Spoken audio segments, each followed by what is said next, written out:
Yes bana, karibu mwana michezo, tuzungumze football zaidi, na hii ni mara baada ya klabu ya Simba Sports Club leo hii kupata idhini maalum kuhusiana na masuala ya transformation, na serikali imeshaidhinisha moja kwa moja na kuwapa mandate hiyo ya wao kuweza kuzungumza na kutoa tafsiri ya muktasari mzima wa transformation ya Simba Sports Club, namna ambavyo ilikuwa wanachama wakipigia kelele na kuililia, hatimaye imekamilika. Kwa hivyo hivi sasa mwekezaji wa Simba simo peke yake, wanahitajika na watu wengine, na serikali inatambua watu watatu. Niko na mchambuzi wa masuala ya kabumbu Lugano Israel, tunakwenda kuzungumza na kuweka bayana kile ambacho kimetokea siku ya leo na namna ambavyo transformation ilivyo. Elimu kidogo tuipate kutoka kwa mzee wa black and white. Kaka, uko vizuri? Namshukuru Mungu kwa sababu ya uzima, afya, nikitambua kwamba kuna wengine ambao walitamani kuwa kama mimi, sasa hivi wanaongea, wengine hawatoi sauti, wengine wanaumwa, hata kula hawawezi. Mimi kwa mzima ni jambo la kumshukuru Mungu. Kwa mimi niko vizuri, namshukuru Mungu, mambo yanaendelea. Bwana, tuanzie hapa kwenye hili swala la transformation, namna ambavyo lilivyo. Kwa kwao unaona linatija kwa namna gani na manufaa ambao wanakwenda kuyanufaika nayo kwa upande wa wapenzi wa Simba Sports kwa maana ya wanachama, ikiwa wao ndio walikuwa ni miongoni mwa pioneer wa kwanza kuzungumza na kuanikiza kuhusiana na swala la transformation. Lakini pia ikumbukwe Mo pia alikuwa anaulizia swala hili, transformation imefikia wapi? Leo hii mambo yamekuwa borbor. Kwa upande wa Simba hii ni hatua kubwa sana, na ni hatua ambayo kwanza utaanza kupongeza bodi ya wadhamini ya Simba ambao ndio waliona mkwamo ndani ya klabu ya Simba na wakatafuta namna ya kujikwamua kutoka hapo walipo, waingie kwenye mfumo bora wa uwekezaji.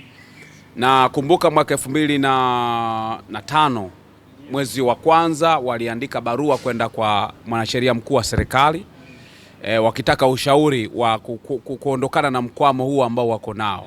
Na hili tokana na pia Simba walipigwa faini na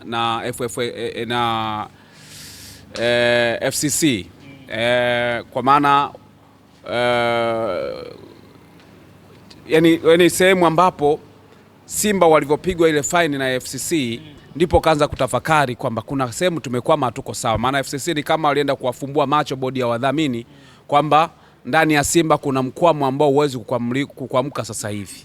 Kwa hiyo wakaomna waende pale kwa mwanasheria mkuu, kwenye ofisi ya mwanasheria mkuu, wapate ushauri wa kisheria namna gani wanaweza katoka na kuweza kufikia hatua ya kuingia kwenye hatua ya uwekezaji ili Simba waweze kujiendesha ikiwa ndani ya uwekezaji mkubwa na ushirikishwaji wake, kwa sababu ikaonekana ile faini Simba walikuwa wamekosea kuzifuata zile hatua. Kwa hiyo mimi pongezi ya kwanza ziende kwa bodi ya wadhamini ya Simba, wale ambao walihusika kugundua kwamba kuna mkwamo ambao tunatakiwa tutoke hapa tulipo twende kwenye hatua nyingine. Ndo pale pointi ya msingi inaanzia mpaka sasa hivi tunazungumza mchakato wa Simba kwa maana ya katiba imeenda kukamilika. Unajua hii ni hatua ya kukamilisha katiba, bado kuna hatua nyingi ambazo Simba anatakiwa kwenda kuzifanya. Kwenye upande wa msajili wa michezo, yeye kaithibitisha na katiba tayari imekuwa tayari na Simba ameshakabidhiwa. Hapo inatakiwa waende Rita, ambaye Rita ana jukumu la kusimamia maslahi mapana pia ya wanachama.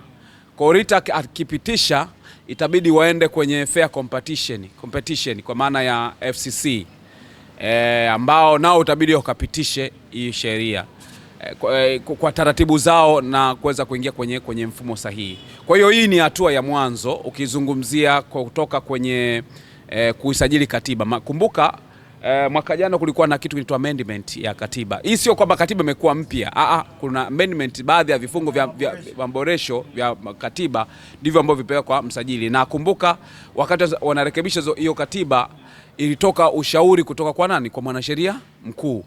Kwa hiyo ili irudi tena iwe na mandate lazima iende kwa msajili ili kuipitisha kwamba vile ambavyo hii sheria iko sawa na vifungu vikoje.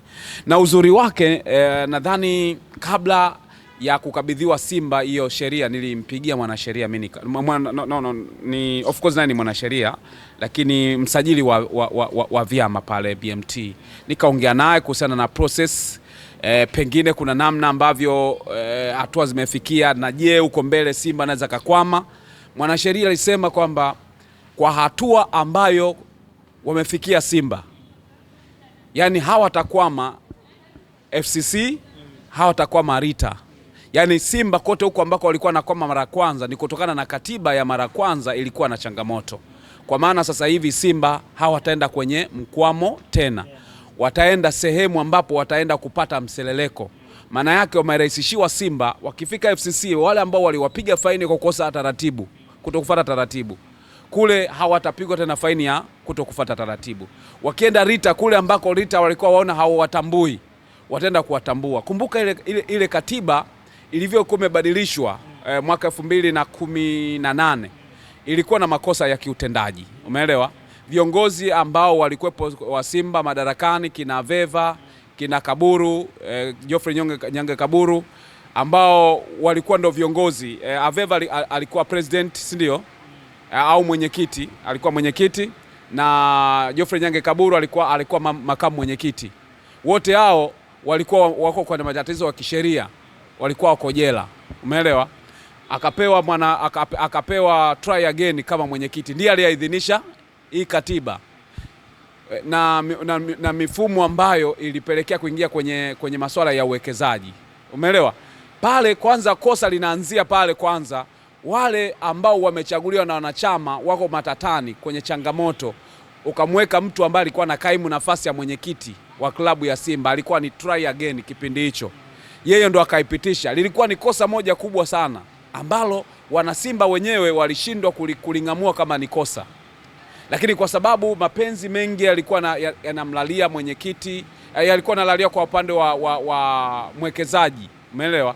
Kwa hiyo kwa maana hawakuona umuhimu hata kusikia hoja ya mtu yoyote kwamba mmekosea kwenye hiki kitendo ambacho mmeruhusu kaimu mwenyekiti ambaye sio aliyechaguliwa na wanachama, no, yani amekaimu ile nafasi ya mwenyekiti, mmeenda kumpa nafasi ya kwenda kuibadilisha katiba wakati wenye viti wako katika wako sehemu gani? Wako Lupango.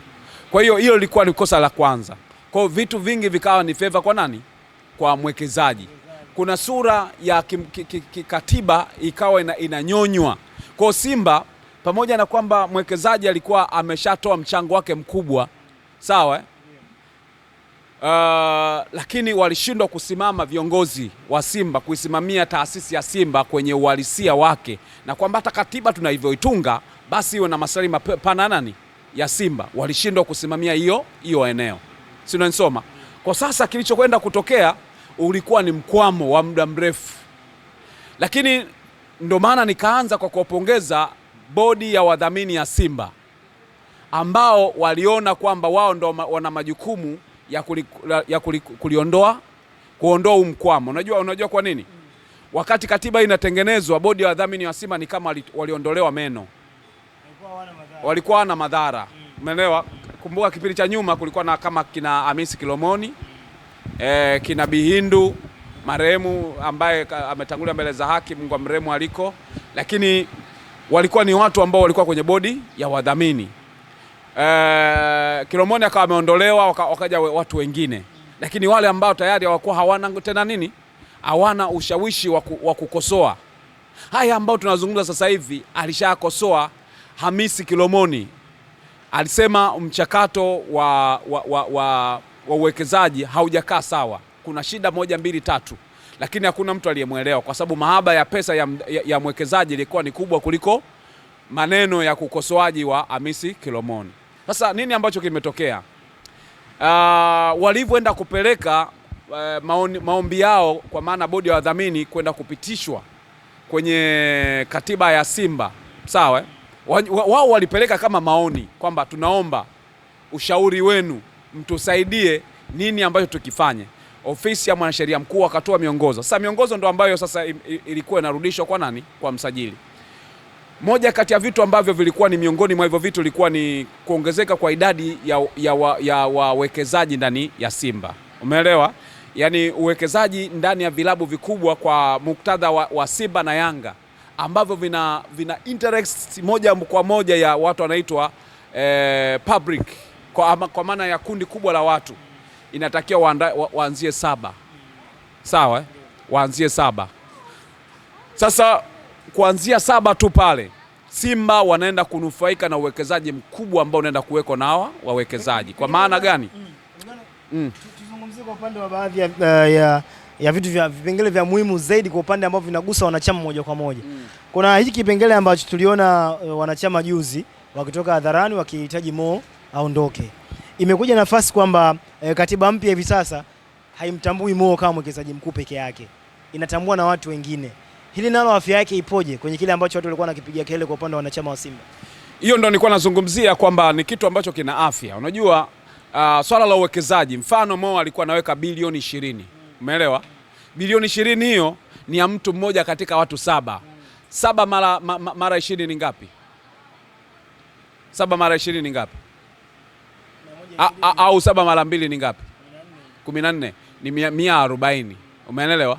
Kwa maana Simba kutokana na msingi ambao umeweka Mo wa uwekezaji, hiyo bilioni 20 ambao Mo kaiweka ikibakia kama ilivyo, akaja mwekezaji mwingine akaweka bilioni 20, yani Simba ikatengeza value yake, ikasema value yetu ni bilioni labda 150, umeelewa? Au bilioni 200 na kitu, si ndio? Watagawa zile hisa za nini za wawekezaji ambazo ni 49. Kwenye 49 ile unaigawanya kwa 7. Umeelewa? 49 ambao tumesema 2 mara 7. Si ndio? Si tumeeleweka? Tumeelewa? 140. Maana yake hapa nimechukua kama hiyo bilioni 20 kwa watu 7. Yaani maana yake hapo unakutana labda bilioni tuseme bilioni 50 tuseme karibia kitu kama hicho, au bilioni 40 tuseme. Ukigawanya kwa watu, maana yake kila mwekezaji akiingia Simba akiweka bilioni 20, bilioni 20, bilioni 20, bilioni 20, bilioni 20, mnapata bilioni 140. Umeelewa? Maana yake tofauti na bilioni 20 ambayo aliweka Mo peke yake, wale wengine nao wataweka bilioni 20 nafika pale kwa Simba. Maana yake pale ule ndo mtaji wa Simba wa kiuwekezaji. Kwa hiyo hata bilioni 20 hiyo, hata ukisema unaweka kwenye hati fungani au mnafanya biashara ya direct au vile ambavyo Simba wataona inafaa, bado Simba itakuwa inajiendesha kwa pesa ambayo ni kubwa sana. Si unanielewa? Tofauti na bilioni 20 ya Mo ambayo ukija kupata faida unakuja kupata sui shingapi ambao ni bilioni 3 sui ngapi. Umeelewa? Kwa hiyo ngoja nikwambie. Hiki kitu ambacho wanakifanya Simba kina faida kubwa sana, kwa sababu najua Mo hawezi kutoka kwenye mfumo kiungwana kabisa. Hata mimi mwenyewe akisema Mo anatoka, nitasema Simba sio waungwana. Yaani kwenye mfumo wa uwekezaji huu Simba lazima imweke Mo kuwa kipaumbele cha kwanza kuwepo ndani ya uwekezaji, lakini kifuata misingi na taratibu za uwekezaji ambao unahitajika, kwa sababu pia ndani ya Simba inahitajika mtu ambaye ni mwanachama kuingiza kwenye uwekezaji. Hawezi kuja mtu ambaye sio mwanachama. Kwa hiyo Mo alishaonyesha interest hiyo toka muda mrefu, ila masuala ya kikatiba huenda ndio alikuwa anampa mwanya wa kufanya kile kitu ambacho yeye anakitaka kukifanya. Lakini kwenye hii mkwamo ambao umefanyika ikazalisha sasa kuwepo na taratibu mpya. Hizi taratibu hizi lazima zirudi kwenye taratibu za msingi kabisa za kualika wawekezaji wapya. Najua wakifika FCC kutakuwa na miongozo ya fair competition, umeelewa, ambapo tahitaji watu ambao wataingiza waingie kwenye mfumo sahihi wa uwekezaji. Lakini mimi naamini katika mfumo wote huo wana Simba lazima wahakikishe wanambeba Mo awepo katika huo mfumo, licha kwa sasa Mo hayupo ndani. Yani kupitishwa kwa katiba hii na kile kitu ambacho kilienda kufanyiwa amendment pale Diamond Jubilee, na mabadiliko yanampa nguvu mwenyekiti wa klabu ya Simba Murtaza Mangungu kuwa mwenyekiti wa bodi, lakini hata vitu vingine ambavyo viko kwenye holding company, Simba Holding Company, vimerudi kwa wadhamini wa Simba. Maana yake ni kwamba Mo hana chake kwa sasa hivi, mwekezaji hana chake ndani ya Simba. Simba imerudi kwa nini? Kwa wanachama chini ya wadhamini, bodi ya wadhamini ya Simba. Kwa nini sasa? Ili kuruhusu mchakato wa uwekezaji uanze katika mfumo ulio sahihi.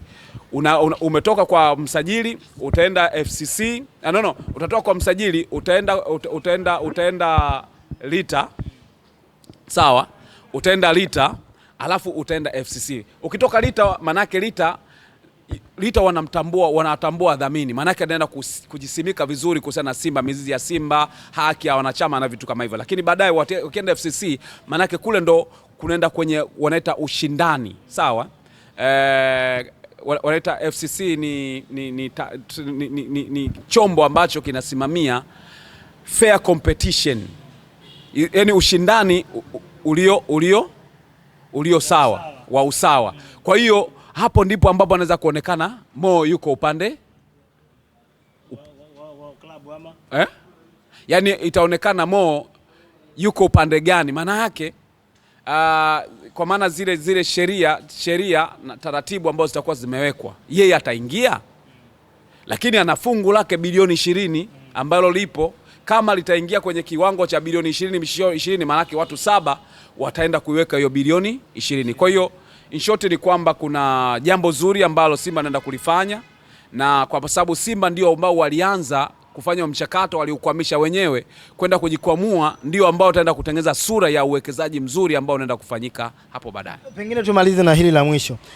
Kwenye maboresho ya katiba mpya ya Simba imesema mali za klabu zitakuwa zinamilikiwa na baraza la wadhamini kwa niaba ya wanachama badala ya Simba Holding. Mchakato wa mabadiliko ukikamilika, mali zote zisizohamishika zitabaki kwenye baraza la wadhamini. Hii nayo ipoje hii? Kwa maana ya kwamba majengo, si ndivyo, mali ambazo hazihamishiki hizo, viwanja kama kile cha Mo Arena kule Bunju, imesemekana kwamba vitabakia, vitakuwa vinasema mali za klabu zisizokuwa zinamilikiwa na baraza sasa la wadhamini kwa niaba ya wanachama badala ya Simba Holdings, zitakuwa zinamilikiwa na baraza la wadhamini, mali ambazo hazimishiki. Hii nayo imekaje? Hicho ndio kitu ambacho nilikuwa na kizungumza hapa. Ndio kitu ambacho nilikuwa na sorry, hebu ngoja kwanza.